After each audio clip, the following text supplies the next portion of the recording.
Let's begin with a feeling that doesn't have many words, but it shows up in thousands of movements and moments. You want someone close, you want to be touched, you want to be held, but as soon as it's offered, you flinch, or you freeze, or you push it away. Or worse, you sabotage it before it even gets there. And then the shame sets in. And then you say, what's wrong with me? Why can't I let anyone in? Why do I always keep ruining everything that I want the most? That's the paradox of intimacy for so many men. We crave it like oxygen, but when it finally arrives, it feels like suffocation. And that's not because we're broken. It's actually because we were never taught how to feel safe with closeness. So let's name it clearly. Intimacy can feel like danger when your nervous system does not trust that connection. When every moment of vulnerability from your past was met with rejection and humiliation or even abandonment, your body learns that closeness is not safe. Being seen leads to pain, and wanting leads to shame. And so even when love finally shows up, your body says, no, it's too risky, protect yourself. This is what I mean by touch without terror. It's the experience of being close, like emotionally or physically, or even spiritually, without your internal alarm going off. But for a lot of men, especially for those who've spent years in emotional isolation, that kind of safety doesn't just show up on its own. It has to be built, brick by brick, in the moment by moment opportunities, inside relationships that don't demand performance, but instead invite presence. But let's go back, because you may have grown up in a house where touch was rare, or it was conditional, where affection was only earned through achievement, and where vulnerability was mocked or ignored. And so early on, your nervous system learns a rule, that love is not something that you receive freely. It's something that you earn, prove, or chase. Or maybe you had one or two intense crushes growing up, and you finally opened up and took a risk and told someone how you really felt, only to be laughed at or ghosted or told, oh, that's cute, but I don't think I see you that way. And each moment like this, it leaves a mark or a message or a memory. And over time, that fear of being exposed begins to override your longing to be known. Now imagine what happens when these wounds go unaddressed for years. You hit adulthood and the ache for connection is stronger than ever. But the fear is also quite loud too. And so you develop coping strategies and you become hyper independent. You chase validation instead of intimacy. And you numb through porn or gaming or even overworking, anything that keeps the need manageable and at a distance. And when someone does offer real closeness, well, then you question it and you doubt their intentions and you look for the exit. Not because you don't want to love, but because you've never actually seen love stay when you were fully seen. And that's not dysfunction, that's protection. And it's deeply human. So we need to ask a bigger question, and that is, what does it mean? Like, what does it actually mean to feel safe with intimacy? Not just tolerated, not just accepted in theory, but what does it feel to be safe? Well, it means that you can bring the parts of you that feel unworthy and not be left behind.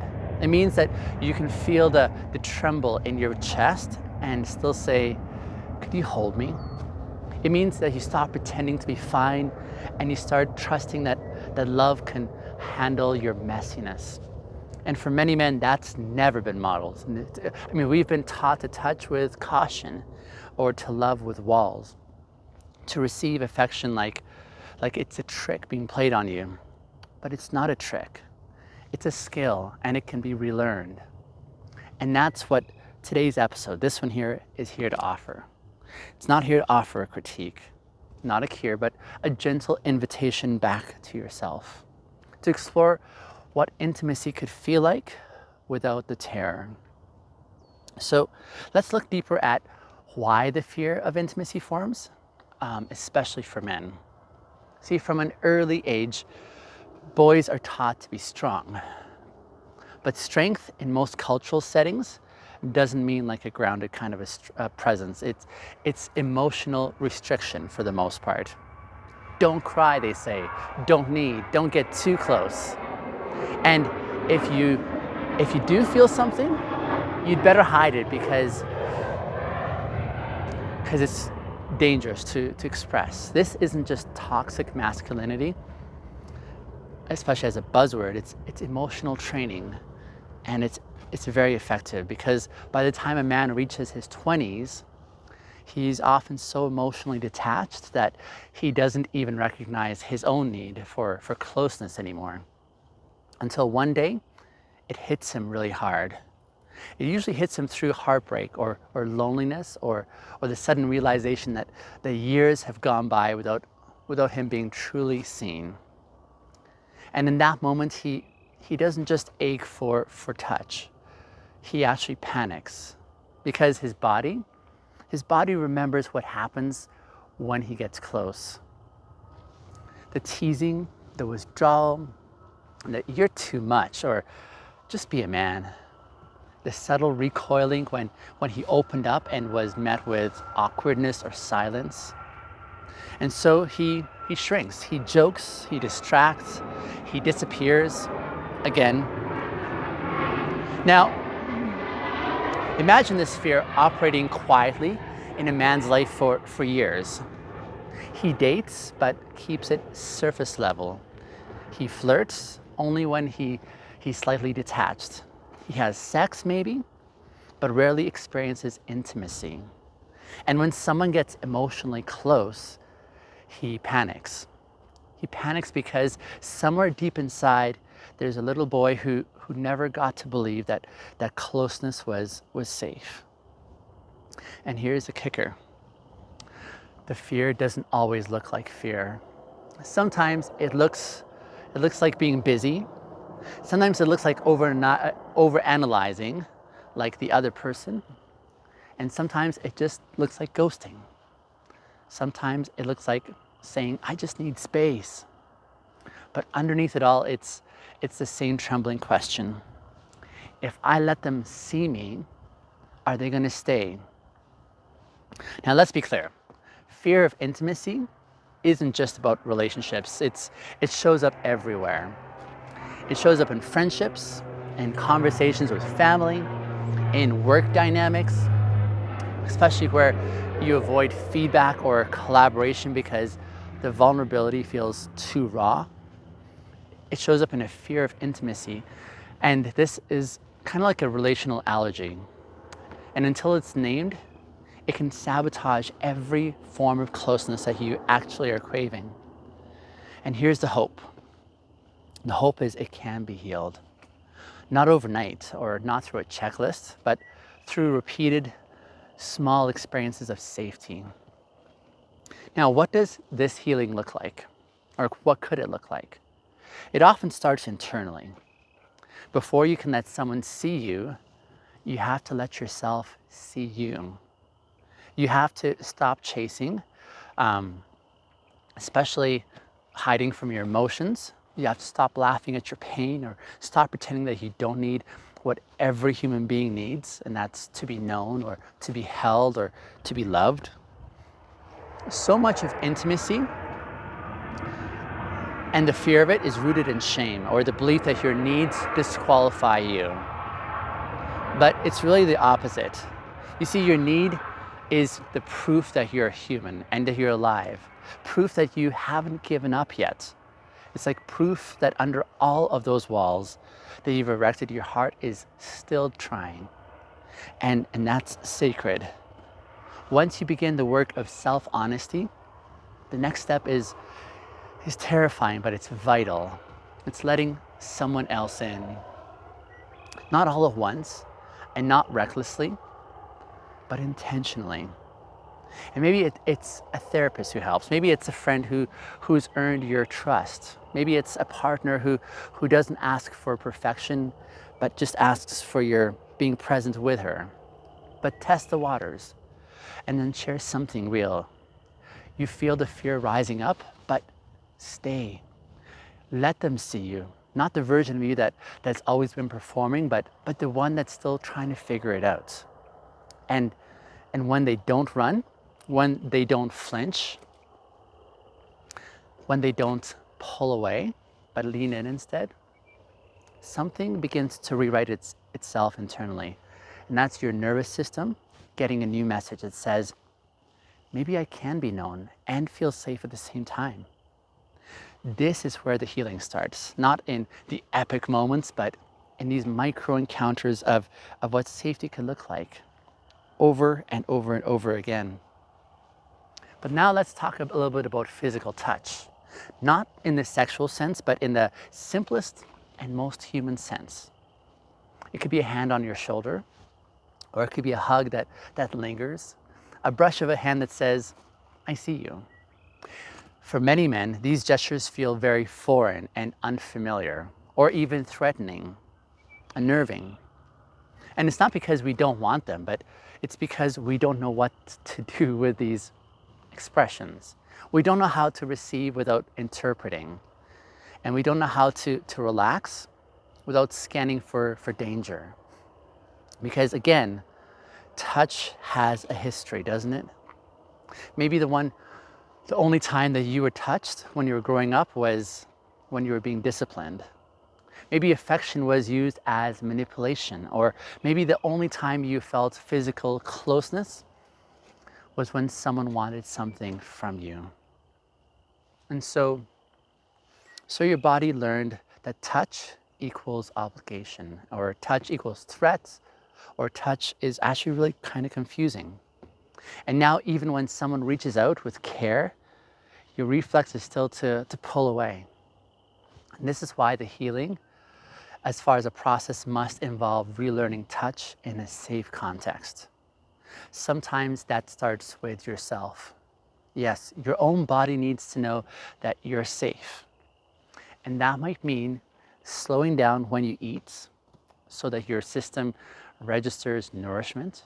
It might mean a self-massage or a breath work, stretching, laying on the floor and simply feeling the weight of your body and saying, I'm here and I am safe. It might sound strange or even awkward, but we can't build intimacy externally if we are still at war internally. Your body is not your enemy. Your body is a place where healing is going to take root. From there, you might start exploring touch with people who feel trustworthy. And this is where consent comes in as a crucial element, not just for the person's safety, but also for yours as well. You need to learn that you can say, I'm not ready yet, or can we go slower, or I want to try, but I'm scared. That doesn't make you weak. That makes you honest. And honesty is the birthplace of intimacy. Now let's talk a little bit about what often derails this journey, and that's performance. Many men, once they begin healing, shift from fear into pressure. They say, I have to get this right, or I have to be a better partner, or I have to master this intimacy thing. But that mindset is just another disguise for terror. Because true intimacy is not a performance. True intimacy is not about doing the right thing. It's about being real in the moments that you're in. And that might mean trembling. It might mean awkward silences. It might mean confessing, I don't know what I'm doing, but I want to try. And believe it, that kind of presence is far more powerful than any polished persona. Because it says to the other person, I trust you enough to be unfinished when I'm around you. That is intimacy. That's what we're pursuing. Not perfection, but a shared humanity. Let's also name something critical here. Fear of intimacy often intersects with the fear of rejection. You might think, if I let them in, they're gonna leave. Or if I get close, I'm gonna get abandoned again. Or if they really knew me, they will not love me. Now, these thoughts are not irrational. They are more survival strategies from experiences of loss that you may have had. But here's what healing invites. Instead of living in permanent defense mode, you begin to practice courageous exposure. You start taking emotional risks, not to force an outcome, but to live in the truth. And you say what you mean, and you express what you need, and you stay even when it's uncomfortable. Not because you know how it'll end, but because your worth is not tied to their response. And that is the shift. You move from asking, will they accept me? And then you start stating, this is me, and I deserve to be seen. You go from, will I be left? To, if they leave, I will still be whole. You go from saying, what if I mess this up? To, what if I stay honest, even if it gets messy? These are the movements of men learning to touch without fear or terror. Not just physically, but emotionally and spiritually as well. And that man, he's not weak. He becomes powerful because his strength comes from rootedness and not from his armor. But let's finish here with hope. Not the kind that skips past your fear, but the kind that holds your fear. Because the goal of this whole healing journey is not to become fearless. It's instead to become free. Free to want, free to ask, free to touch and be touched, free to know and be known and loved with your body, and not having it go into lockdown. That freedom is possible, but it takes gentleness and slowness. And it takes this radical willingness to be seen without the story that says, I'll only be loved if I perform. Maybe you're listening right now and something in your chest is feeling tight. Maybe you're remembering the last time that you pushed someone away before they could hurt you. Maybe you're mourning the version of you that stopped asking to be held years ago. If that's you, please don't turn away. You are not too far gone. Your longing is not embarrassing, and your fear does not disqualify you. It simply means that you've been unheld in the places that mattered most. But that does not have to be your future. Imagine a world where boys are taught early that your tears are welcome, that your touch is sacred and your heart is not a liability. Imagine teenage boys learning that masculinity includes softness, that safety is not weakness, and that intimacy isn't just something that you earn after enough reps, but it's something that you co-create through vulnerability. That world is possible, but it starts with us, like right here and now. It starts by us unlearning the shame, by listening longer, by refusing to call men broken when what they really need is to be met. Let's speak directly to the man listening right now who doesn't know if he's allowed to hope again. Listen in. You are not made for isolation. You're not built for numbness, and you're not beyond intimacy. Even if it's been years since someone looked at you with warmth, even if you can't remember the last time that you were touched in a way that wasn't transactional, even if a part of you believes that you'll always flinch, there is still this version of you that knows how to stay soft. That person is not gone. He's actually waiting.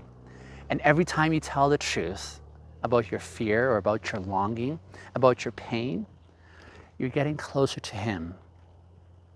And now to those on the outside who are looking in, who want to support men through this kind of transformation. Please don't assume that silence means absence. When a man says, I'm fine, listen closer. And when he avoids closeness, offer safety but not pressure. When he gets reactive, ask, what are you afraid will happen if I really see the real you? This is not about coddling, it's about meeting him where no one ever did before. It's about touching the untouchable parts gently and slowly and with reverence. Because what we're talking about is not just physical, it's existential intimacy. The kind that says, I'm not here to fix you. I'm just here to know you, and I'm not leaving. If we want a culture where men don't fear touch, we have to become a culture where men are safe to be touched, safe to be human, safe to know, and safe to unlearn and rebuild. And yes, safe to shake and to cry and to want, because that's where this healing starts. And that's how it spreads. One conversation, one moment of staying, one hand that reaches across the gap, not to demand, but to invite. This is what the Bridge Back to Us series is all about. Not just exposing the pain, but repairing the rupture. And in this case, that rupture lives in the space between the hand that reaches out and the one that's been too afraid to take it. So to every man who's listening, you are allowed to want closeness. You are allowed to ask for touch. You are allowed to let yourself be known without flinching. Terror may have trained you, but intimacy, it can restore you. Brick by brick, breath by breath, moment by moment, until one day, touch no longer feels like a trap, but instead it feels like a home.